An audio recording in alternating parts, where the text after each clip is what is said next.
बसस्टँडवर एक माणसासारखा वागणारा कुत्रा छोटू शांतपणे रांगेत उभा असतो. आळंदीची बस आली की छोटू अगदी प्रोफेशनल माणसासारखा आत जाऊन खिडकीजवळ बसतो.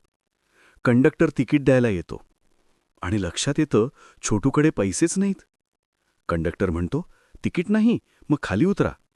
छोटूचे गोल गोल डोळे पाणावतात. तो हळूच बसमधून उतरतो. बस निघून जाते. छोटू थोडं रडतो, पण हार मानत नाही. जवळच्या कन्स्ट्रक्शन साईटवर तो जातो. कामगार त्याला आवडतात आणि छोटू छोटे मोठे काम करू लागतो. बॉटल जाणणे, साधने आणून देणे आणि जागेचा पहारा करणे. काही दिवसांनी छोटू कष्टानं पैसे कमवतो. पैसे कॉलरमध्ये ठेवून तो परत बसस्टँडला येतो. यावेळी कंडक्टर विचारतो, "तिकिटाचे पैसे आहेत ना?" छोटू कॉलरमधून नाणी दाखवतो. सगळे प्रवासी हसायला लागतात, टाळ्या वाजवतात.